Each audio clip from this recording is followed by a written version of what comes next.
Hanggang saan ang iyong kakayanan pagdating sa paghihiganti? Kaya mo bang pumaslang in the name of revenge?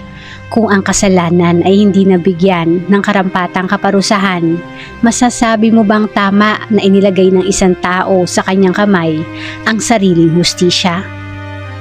Taong 2018, si Zhang Coco ay nagawang paslangin ang kanilang kapitbahay.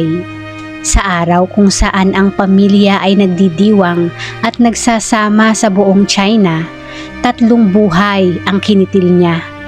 Ang kanyang kaso ay nagdulot ng ingay sa China dahil sa hati ang opinyon ng mga tao pagdating sa krimen na ginawa niya. Acceptable ba na kinitil niya ang buhay ng taong kumitil sa buhay ng kanyang ina? Tara at ating buksan ang pahina ng krimen ng kaso ni Zhang Coco. Sa isang maliit na village na Wangping sa China ay naroon ang pamilya Zhang na kinabibilangan ni na Mr. at Mrs. Zhang, isang nakatatandang kapatid na babae at si Zhang Coco bilang bunso sa pamilya. Katabi ng bahay ng mga Zhang ay naroon naman ang pamilya Wang na kinabibilangan naman ni na Mr. at Mrs. Wang at 3 magkakapatid na lalaki na sina Xiaojun, Fujun at Zhengjun.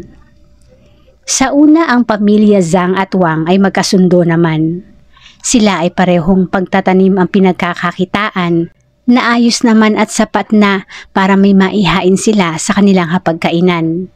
Kung may kakulangan ang harvest ng isang pamilya, nariyan ang kapitbahay para mag-share ng harvest nila.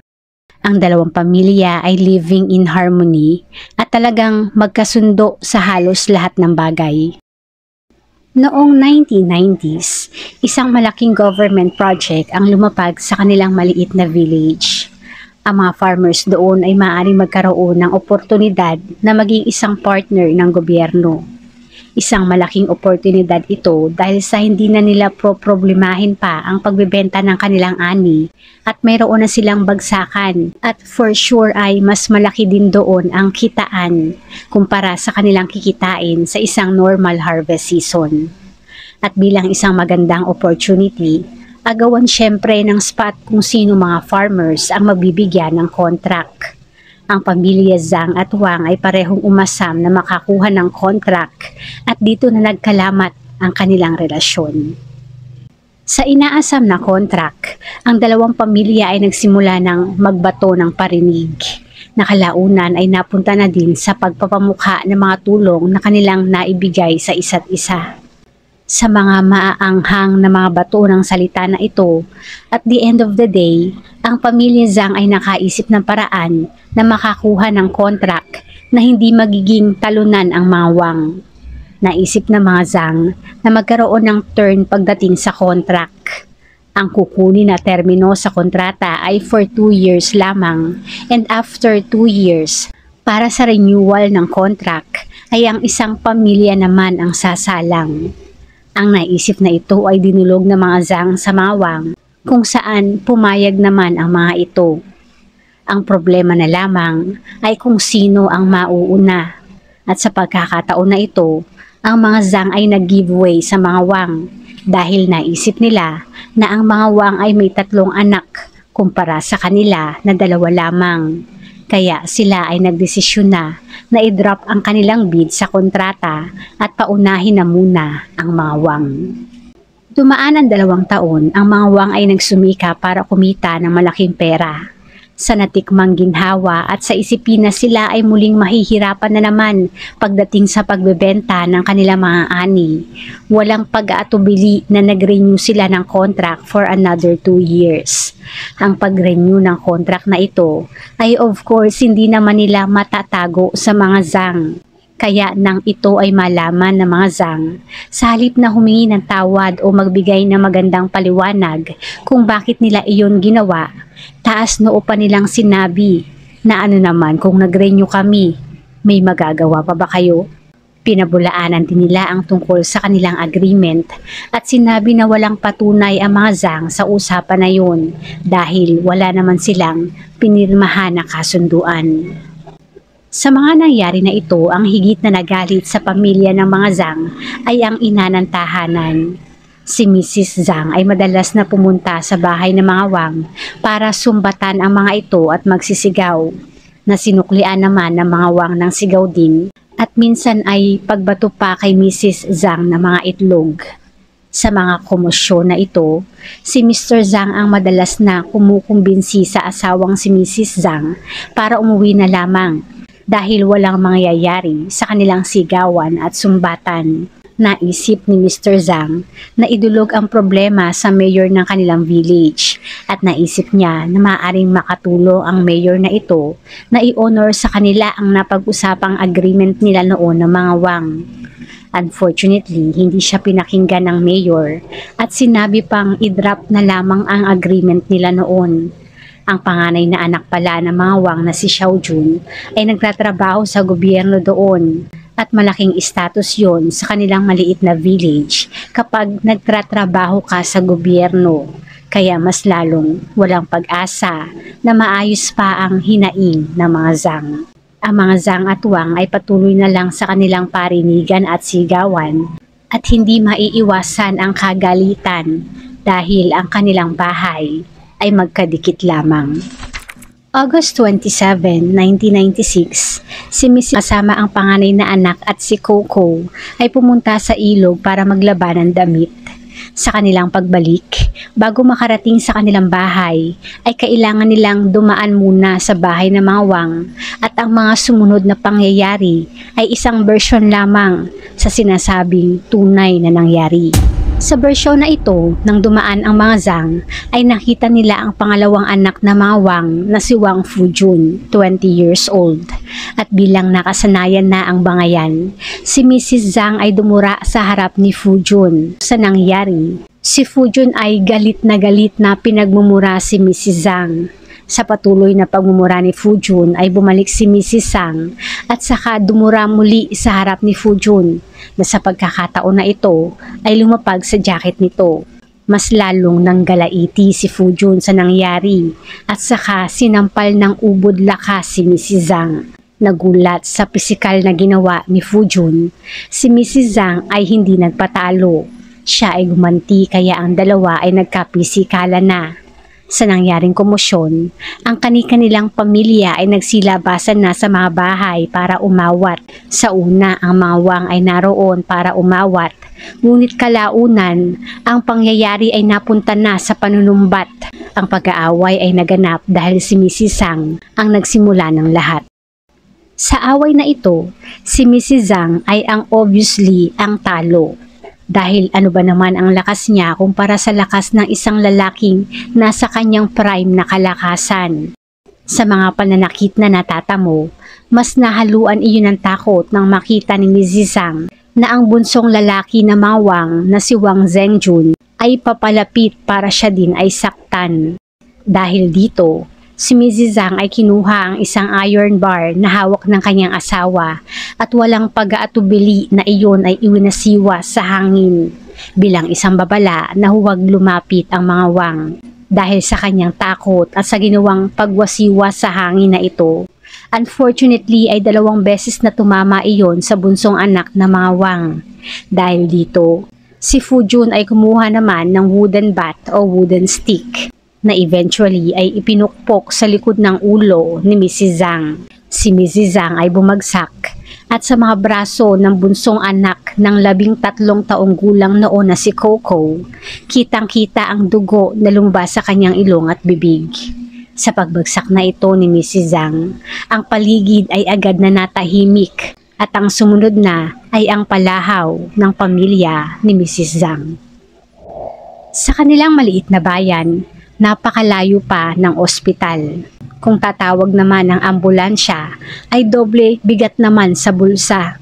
Ang pamilya Zhang ay sinabihan ang mga Wang na kumuha ng isang sasakyan na magdadala sa kanila sa ospital. Ngunit walang ginawa ang mga Wang at tulala na nakamasid lamang.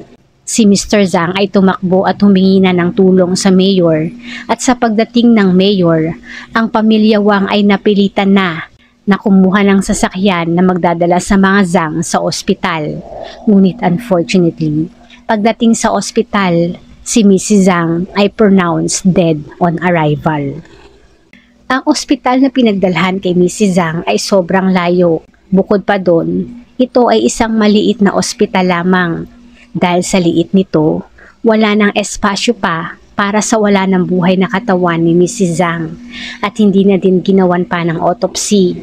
Ang katawan ay nirelease agad sa pamilya Zhang at pagdating sa kanilang bayan, sa kabiguan na kanilang nakamtan, ang katawan ni Mrs. Zhang ay dinala nila sa harap ng bahay ng mga Wang at sinabihan ang mga ito na panagutan ang nangyari sa ilaw ng kanilang tahanan. Sa mga palahaw at hinagpis ng pamilya, iyon ay nakakuha ng atensyon ng mga villagers kung saan ang pangyayari naman ay inireport ng mga ito sa pulis. Sa parte ng mga pulis para malaman na mayroon ngang pananagutan ang mga Wang, sila ay nag-hire ng isang forensic expert para sa gagawing autopsy. Medyo mabigat sa bulsa kung ito ay dadalhin muli sa ospital. Hindi iyon afford ng village committee at mas lalong hindi iyon afford ng pamilya ni Mrs. Zhang. Kaya ang nangyari, sa mismong labas ng bahay ng mga Wang, sa harap ng mga villagers at ng pamilya ni Mrs. Zhang, ay ginawa at napanood ng lahat ang ginawang autopsy kay Mrs. Zhang. Matapos ng autopsy, ang resulta ay blunt force trauma to the head, kung kaya ng gabi ding yun, si Mr. Wang, maging ang second at third son ng mga Wang, ay taken into custody. Sa ginawang interogasyon at investigasyon, ang mga otoridad ay nag-conclude na ang youngest son na si Zheng Jun ang responsable sa pagkamatay ni Mrs. Zhang. Ito ay malabo sa parte ng mga Zhang dahil ang alam nila na may hawak ng wooden bat at ang humampas sa ulo ni Mrs. Zhang ay ang second son na si Fu Jun. Pinilit nila na ang responsable ay si Fu Jun, ngunit pinilit naman ng mga otoridad na si Zheng Jun talaga ang may sala na mismong inamin din naman ni Zheng Jun. Ang hinala ng mga Zhang sa dahilan ng pag-amin na ito ay dahil kung si Fu Jun ang magiging responsable, siya ay mahahatulan as adult. Si Zheng Jun sa kabilang banda na 17 years old noon ay isang minor pa at mahahatulan lamang ng mas mababang sentensya.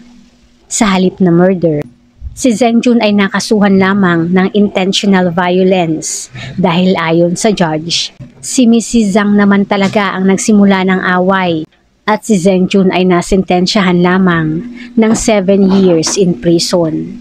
Si Zheng Jun lamang ang nakasuhan at nakalaya din after 3 years. Ang mga Zhang ay nagdemand ng compensation for about $40,000 kung saan ang korte ay nag-decide na bayaran lamang ng mga Wang ang mga Zhang ng $1,500. Nakulang pa para makover ang funeral expenses.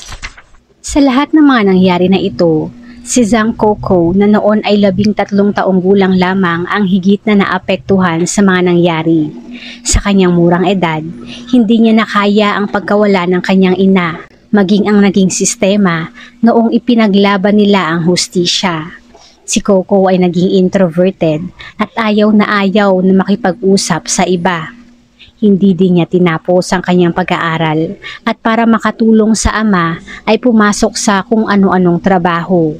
Sa nakita kay Coco, si Mr. Zhang ay nirekomenda na pumasok ng army si Coco na pinakinggan naman ito kaya nung siya ay 18, si Coco ay pumasok sa army.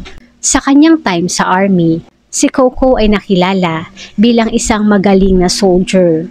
At sa nakitang kagalingan, isang araw ay tinanong siya ng kanilang commander sa likod ng dahilan ng kanyang pagsusumikap. Walang kasinungalingang sinabi ni Coco na gusto niyang maging magaling dahil sa isang paghihiganti ang kanyang gustong-gusto na gawin. Ikwinento ni Coco sa commander ang nangyari sa kanilang pamilya na lubos namang naintindihan ng commander. Ang commander ay nagpayo naman na hindi maganda ang katutunguhan ng isang paghihiganti at sinubukan na payuhan si Coco para baguhin ito ang kanyang way of thinking. Inisip ni Coco na sige, The best revenge is success. Pero naisip niya na parang mahirap yata yun. Huminto siya sa pag-aaral, kaya mahirap para sa kanya na matanggap sa isang magandang trabaho. Bukod pa doon, siya din ay may edad na. Nakibalita siya sa mga nangyari sa mga Wang brothers at nalaman niya na ang mga ito ay mayroong mga successful careers. Nag-move out sa kanilang village, may mga sariling sasakyan at ang magulang, bagamat naiwan sa village, ay namumuhay na may karangyaan. Sa isipin na ito ay mas lalong pinanghinaan si Coco sa iniisip na success.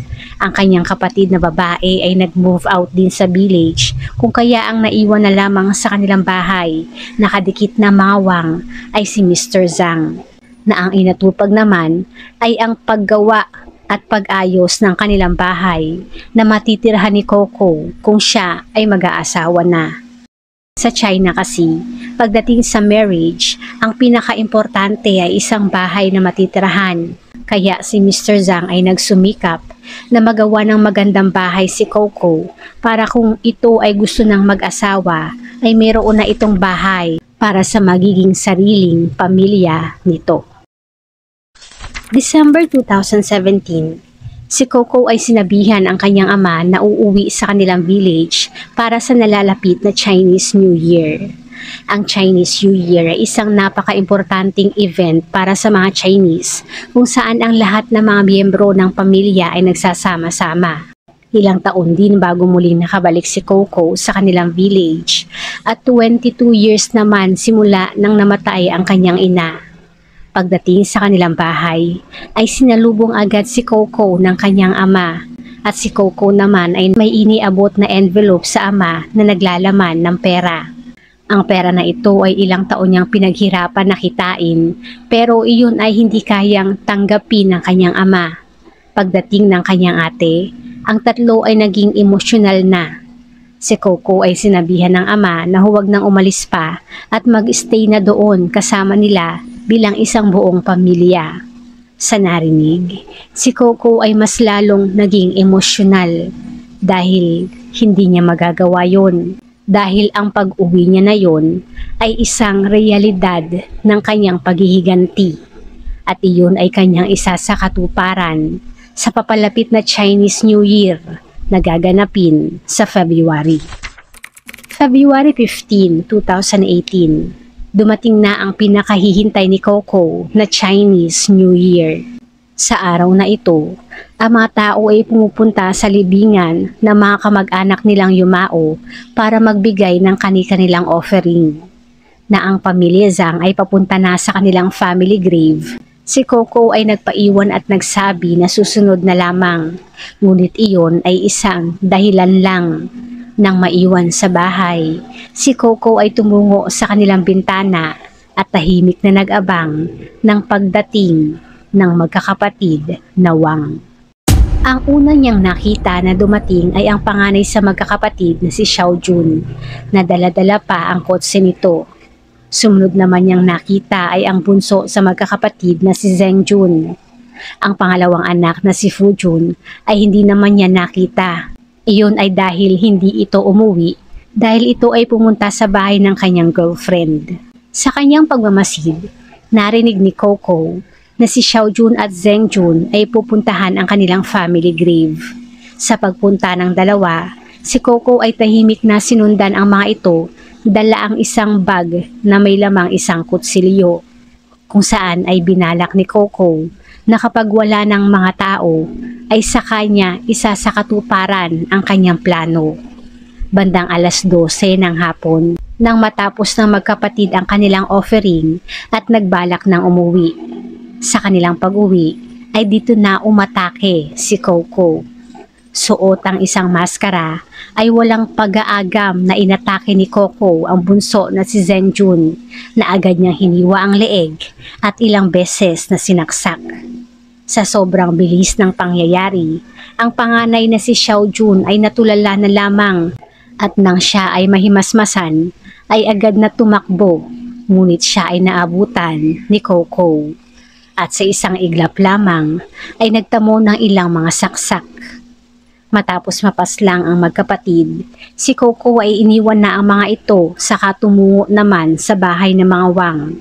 Pumasok sa loob at walang agam-agam na pinaslang din ang ama ng tahanan na si Mr. Wang. Si Mrs. Wang naman na naroon din sa bahay na malabo na ang mata at nagpapanik sa narinig na komosyon sa paligid ay nilapitan din ni Coco, kung saan sinabi niya na "You're a woman, I won't kill you today." Sa paglabas ni Coco sa bahay, siya ay dumiretso sa garahe ng mga Wang at saka sinunog ang nakaparada doon na sasakyan. Matapos ng 2 araw, si Coco ay kusang sumuko sa mga otoridad. Bagamat 2 araw muna ang lumipas bago niya isinuko ang sarili, sinabi ni Coco na wala siyang balak na tumakas. Dahil sa Chinese New Year noon, sa 2 araw na nagdaan ay pinanood niya lamang ang mga fireworks. Pumunta siya sa libingan ng kanyang ina at sinabi sa puntod nito na nagawa na niya, na ipaghiganti na niya ang kanyang ina. Sa kanyang pagluhod sa puntod ng ina, naramdaman ni Coco na ang lahat ng hapdi, sakit at galit na kanyang naramdaman na unti-unting kumakain sa kanyang pagkatao ay nawala na ng tuluyan. Sa loob ng mga nagdaang mga taon, ayon kay Coco, 3 mga pangyayari ang tumatak sa kanyang isipan. Una ay ang wooden stick na ginamit sa kanyang ina. Pangalawa ay nang duguang bumulagta at namatay ang kanyang ina sa kanyang mga braso. At pangatlo ay nang gawa ng autopsy ang kanyang ina na nasaksihan ng napakaraming mga tao. Ayon pa kay Coco, kung sana ay humingi ng tawad ang mga Wang sa nangyari, siguro ay hindi siya tuluyang kinain ng galit. Maaari na siya ay unti-unting nakapag-move on at maaari na hindi niya naisip na maghiganti. Ngunit wala. Ang mga Wang ay walang ginawa. Sila ay nag-move on na parang walang nangyari at mas lalo pang umasenso sa buhay. January 8, 2019, nangganapin ang trial para kay Coco. Sa ginawang trial, walang pag-aatubiling sinabi ni Coco na ang pangunahing dahilan ng kanyang ginawa ay paghihiganti. Ang paghihiganti na ito ay pinabulaan na naman ng kabilang panig at sinabi na ang tunay na dahilan kung bakit iyon ay nagawa ni Coco ay dahil sa hindi siya kontento sa kanyang buhay. Hindi siya isang Robin Hood na nakipaglaban dahil hindi siya nabigyan ng katarungan. Bagkus ayon sa kabilang panig, si Coco ay isang taong puno ng galit. Galit dahil kumpara sa kanya, ang mga Wang ay mayroong magandang buhay at masasaya. Binatikos din ng kabilang panig ang ginawang pagdura ni Mrs. Zhang na naging ugat ng away. Ngunit ayon sa pamilya Zhang, hindi iyon ang tunay na nangyari. Ayon kina Coco, nang sila ay pauwi na, si Fujun ay nagbunganga at nagsabi ng mga masasakit na salita. Makakauwi sana sila ng tahimik at walang away, ngunit dahil sa patuloy na bunganga ni Fujun, hindi iyon natiis ni Mrs. Zhang, kaya ito ay bumalik at saka nakipagsagutan. Si Fujun ay mas lalong nainis, kaya hinawakan nito ang kanilang ina sa ulo at leeg, saka ilang beses na inalog-alog, at doon na nga nagsimula ang pisikalan. Sa huli, si Coco sa kanyang ginawa at pag-amin ay hinatulan ng death penalty. Sa ibinigay na sentensya, ang attorney ni Coco ay agad na nagpasa ng apela sa dahilan na si Coco ay mayroong mental health issue na kanyang nakuha sa nangyari sa kanyang ina. Para patunayan ang mental health issue na ito, ang pamilya ay dapat na maglabas ng at least $15,000 para si Coco ay ma-examine ng mga eksperto. Unfortunately, walang kakayanan ang mga Zhang na makapagbayad ng ganito kalaking halaga at ayaw din ni Coco na pahirapan pa ang ama kung saang lupalop ito kukuha ng ganoong kalaking pera. Sa retrial na ginanap noong April 2019, ang naging sentro ng depensa ay ang mental health ni Coco. na inihalin tulad pa ng attorney sa ilang mga aklat na ang tema ay tungkol sa paghihiganti. Ang ideya na sa kanyang murang gulang ay nasaksihan ni Coco ang pagkamatay ng ina na nagtulak sa kanya na maghiganti ay parte ng human instinct. Ang depensa ay sinabi na sana ay bigyan iyon ng konsiderasyon ng korte, ngunit sa huli, si Coco ay nahatulan pa din ng death penalty. July 17, 2019, si Zhang Coco na noon ay 36 years old ay umupo na sa kanyang kamatayan. Sa nangyari kay Coco, ilang mga tao ang umalma dahil sa hindi makatarungan na nangyari noon sa kanila. Ang kanyang retrial ay na-livestream pa noon sa China, kaya hindi makapaniwala ang mga tao na nagdulot pa ng ilang argumento sa kung tama ba ang death penalty na ipinataw sa kanya. Kung sana ay nabigyan ng tamang hustisya ang nangyari noon, aabot pa kaya sa 5 buhay ang nasayang sa nangyaring trahedya na yon? Isang interesting na bagay din na ang taong naging ugat ng trahedya na yon ang siya pang last man standing. 是我给我妈报仇是幌子，我是对这个社会不满，我对生活不满，我把人家杀了。对这个社会、对生活不满的人多了，那每个人都去把人杀了吗？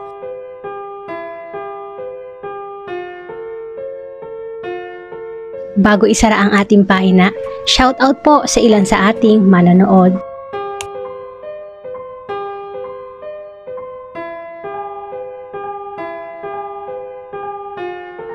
Salamat po!